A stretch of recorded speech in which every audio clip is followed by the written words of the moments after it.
எல்லோருக்கும் வணக்கம். ஒருத்தருக்கு 29 லட்சம் ஜிஎஸ்டி கட்டணும் அப்படின்னு ஒரு காய்கறி கடைக்காரருக்கு நோட்டீஸ் வருது. அந்த இஷ்யூ பத்தி தான் நம்ம பேச போறோம். அதனால நடந்த இம்பாக்ட் என்னன்றதையும் நம்ம இந்த வீடியோல ஃபுல்லாவே பேச போறோம்.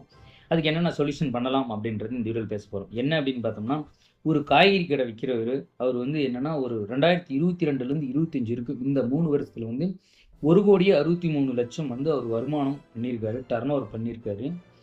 இந்த இங்கிலீஷ்ல ஒரு சின்ன வார்த்தை இருக்குல்ல, டர்ன் ஓவர், இன்கம் அப்படி ஜிஎஸ்டி அது எல்லாமே கரெக்ட்டா நம்ம இந்த வீடியோல புரிய வச்சுருவோம் அப்படின்னு நினைக்கிறேன். அவர் டர்ன் ஓவர் 1,63,00,000 பண்ணியிருக்காரு. அப்போ 1,63,00,000 நீங்க டர்ன் ஓவர் பண்ணதுனால, நீங்க 29,00,000 டாக்ஸ் கட்டணும் அப்படின்னு நோட்டீஸ் வருது. அவர் காய்கறி கடை விக்கிறாரு அப்படின்றதுனால, மார்க்கெட் அப்படிங்கிறதுனால, கர்நாடகாவில் காய்கறி மார்க்கெட்னா எப்பவுமே ஒரு கூட்டம் இருக்கும். அப்போ என்னன்னா, மார்க்கெட் ஃபுல்லாவே ஸ்ப்ரெட் ஆகுது. இந்த விஷயம் பெரிய அளவுல பேசப்படுது. அதனால என்ன பண்றாங்கன்னா, மெயினா பெங்களூர்ல ஜிஎஸ்டி பேன் பண்ணிட்டாங்க. சரி ஜிஎஸ்டின்றேங்க. ஜிபே, ஃபோன்பே பேன் பண்ணிட்டாங்க அப்படின்னு சொல்லி எல்லாருக்கும் சொல்றாங்க. அதனால பேன் பண்ணிட்டாங்கன்னு, கர்நாடகாவில் பேன் பண்ணிட்டாங்கன்னு அந்த லோக்கல் கடைகள் இருக்கும். சலூன் கடை, காய்கறி கடை, சின்ன சின்ன மளிகை கடை எல்லாத்துலயும் அந்த ஜிபே, ஃபோன்பேவை ஸ்க்ராச்சஸ் கிழிச்சிட்டே இருக்காங்க. அந்த பே பண்ற ஸ்கேனரை கிழிச்சிக்கிட்டே இருக்காங்க. என்னன்னு பார்த்தோம்னா, அதை பார்த்தா நிஜமாவே பேன் பண்ணிட்டாங்களா அப்படின்னு பார்த்தோம்னா, அது அஃபிஷியலா பேன் பண்ணல. ஜிபேல இருந்தோ, இல்ல ஃபோன்பேல இருந்தோ அஃபிஷியலா பேன் பண்ணல. என்னன்னா, அங்க இருக்கிற லோக்கல் பீப்பிள்ஸ் மட்டும் தான் அது பேன் பண்ணிட்டோம். சரி, அதை நாங்க யூஸ் பண்ண மாட்டோம். இனிமேட்டு காசா தான் வாங்குவோம் அப்படின்னு சொல்லி அவங்க இது பண்றாங்க. எதுக்கு அப்படின்னு பார்த்தோம்னா, இது ஜிபே, ஃபோன்பேலயே 1,63,00,000 வந்திருக்கு. அதனால இவங்க 29,00,000 டாக்ஸ் கட்ட சொல்றாங்க அப்படின்னு பார்த்தோம்னா, அவங்களுக்கு அவ்வளோ வருமானம் வராது. வரல அப்படின்னு சொல்லி அவங்க சைடுல இது வைக்கிறாங்க. இது வருமானம் வந்தா தான் அந்த டாக்ஸ் கட்டணுமா அப்படின்னு கேட்டோம்னா, அந்த மாரி வருமானம் வந்தா தான் கட்டணுமா அப்படின்றது இல்ல.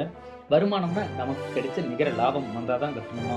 லாபத்துல இருந்தா நம்ம டாக்ஸ் கட்டணுமா அப்படின்னா, அது இல்ல. அது என்னன்னு பார்த்தோம்னா, கவர்மெண்ட்ல நம்ம இந்தியாவுல இருக்கோம் அப்படின்னா, கவர்மெண்ட்ல ஒரு பொருள் நம்ம வாங்குறோம், வருமானம் பண்ணறோம், இல்ல சேல்ஸ் பண்றோம், இல்லன்னா நம்ம சம்பாதிக்கிறோம். அதாவது வேலைக்கு போய் சம்பாதிக்கிறோம். இல்லன்னா ஏதோ ஒரு பொருள் வாங்கி விக்கிறோம், இல்லன்னா ஏதோ ஒரு பொருள் வாங்குறோம் அப்படின்னா, கவர்மெண்ட்டுக்கு அந்த பொருள் நம்ம டாக்ஸ் கட்டணும் அப்படின்றது தான் அது கவர்மெண்ட்டோட ரூல்.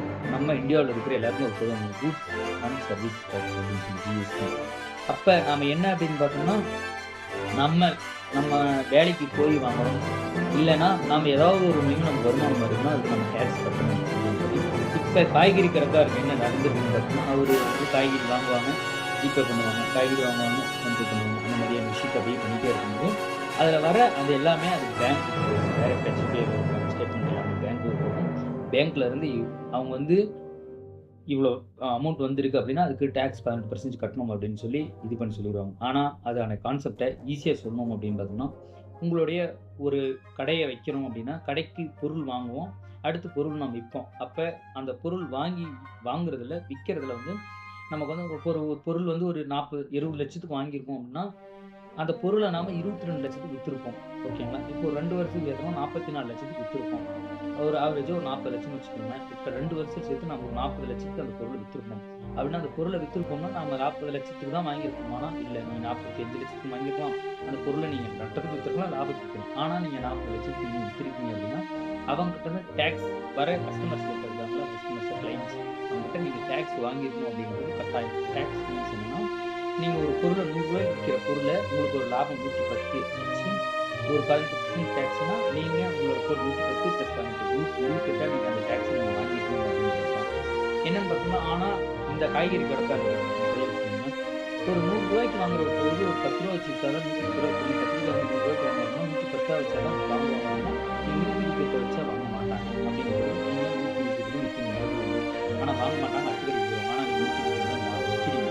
சரி ஓகே அப்படின்னு சொல்லி அந்த 110க்குள்ள ஜிஎஸ்டி அடங்கியிருக்கும். அந்த 18%. ஆனா உங்களுக்கு அந்த 18% நீங்க கட்டிதான் ஆகணும். அதாவது நெட் இன்கம். நீங்க பொருள் வித்திருக்கீங்க. அதிலிருந்து வந்த ஓவராலா வந்த வருமானம் லாபம் வேற, லாபம் வேற, வருமானம் வேற. வருமானம் கிடைச்ச மொத்த காசுமே ஓகேங்களா? அந்த கிடைச்ச லாபம் அதுதான் உங்களுடைய லாபம். 110 ரூபாய் வருமானம். சரிங்களா?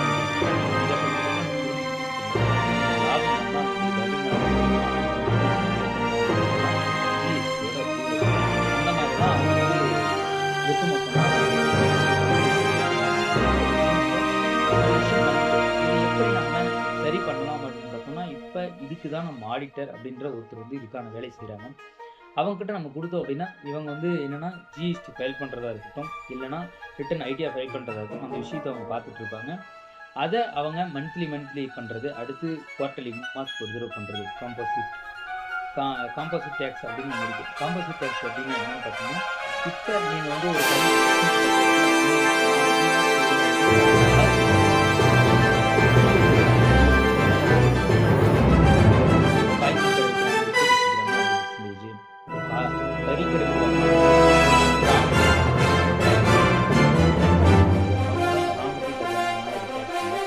அந்த மாதிரி காம்போசிட் டேக்ஸ்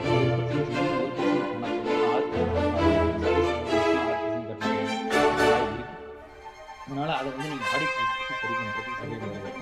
அதை தாண்டி இன்னொன்று என்ன பண்ணலாம் அப்படின்னு பார்த்தீங்கன்னா, இவர் இப்படி பண்ணியிருக்காங்க, இதுக்கு வந்து டேக்ஸ் கட்டணுமா அப்படின்னு பார்த்தீங்கன்னா ஜிஎஸ்டி கட்டணும். ஏன் அப்படின்னு பார்த்தீங்கன்னா, இவர் வந்து ஒரு பிஸ்னஸ் பண்ணுறாரு, ஒரு காய்கறி கடை விற்கிறாரு, பொருள் வாங்கி விற்கிறாரு அப்படின்னு பண்ணுறாரு, ஜிஎஸ்டி ஆல்ரெடி வச்சிருந்தாரு, ஃபைல் பண்ணாங்க. அதனால் என்னன்னா அவங்க ஜிஎஸ்டி வச்சுருக்காங்க, டைரெக்டாக கவர்மெண்ட் கணக்காட்டி என்னன்னா ஜிஎஸ்டியை யூஸ் பண்ணி இருக்க மாட்டார். எனக்கு ஏன்னா காய்கறி கடை வைக்கிறவங்க ஜிபே கொண்டு போகிறது ஒரு பெரிய ஒரு விஷயம். இன்டர்நெட் இருக்கும், அடுத்து ஜிபே கொண்டு பார்க்கணும், அதுவே ஒரு பெரிய ஒரு விஷயமா இருக்கும். அவங்க ஜிபே யூஸ் பண்ணுறதே அது எப்படின்னு தெரியாது, வரவு செலவு என்னன்னு தெரியாது, அக்கௌண்ட் நம்பர் என்னன்னு தெரியாது, அந்த மாதிரி வச்சுட்டு இருக்காரு. தள்ளுவண்டி கடைக்காரங்க நான் சொல்லிட்டு இருக்கேன். அந்த மாதிரி இருக்கிறவங்க கிட்ட ஜிஎஸ்டி நீங்கள் வாங்கி தான் நீங்கள் பிஸ்னஸ் பண்ணணும்னா கண்டிப்பாக பண்ண மாட்டாங்க.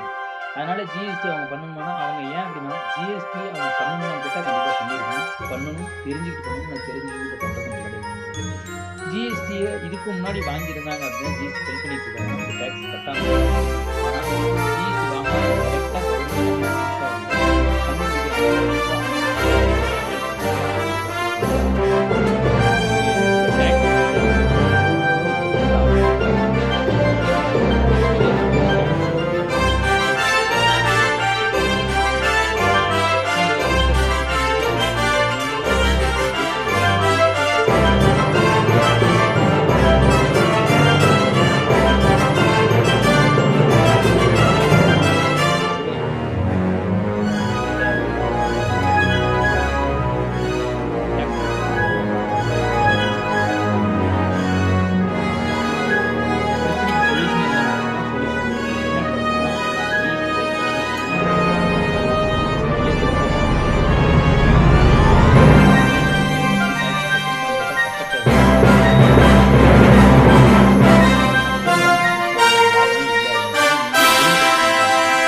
பே பண்ணுற அந்த விஷயம் அதிகம் இருக்காது. அதனால் இதை நீங்கள் கொஞ்சம் ஃபாலோ பண்ணிக்கிட்டீங்க அப்படின்னா கவர்மெண்ட் கிட்டேருந்து நாம தப்பிச்சிக்கிறதுக்கு ஒரு வழியாக இருக்கும். அதனால் எல்லாருமே பிஸ்னஸ் பண்ணணும், எல்லாருமே நிறைய சம்பாதிக்கணும், எல்லாருமே டேக்ஸ் பே பண்ணணும்.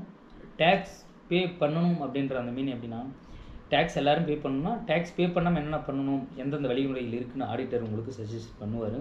அதை நீங்கள் பண்ணிங்கன்னா நீங்கள் டேக்ஸ் பே பண்ண தேவையில்லை. அதனால் டேக்ஸ் பே பண்ணாமல் இருக்கணும் அப்படின்றதுக்காக நீங்கள் ஏதாவது தவறான வழியில் போனீங்கன்னா ஏதாவது ஒரு மூலையில் போய்ட்டு நீங்கள் க்ரோத்தாக ஏதாவது ஒரு இடத்துல கண்டுபிடிச்சிவாங்க. அப்போ தான் நம்ம மாட்டிப்போம். தேங்க்யூ ஃபார் வாட்சிங். அடுத்த வீடியோவில் பார்ப்போம். இன்னும் நம்ம சேனல் சப்ஸ்கிரைப் பண்ணலாம், சப்ஸ்கிரைப் பண்ணிங்க.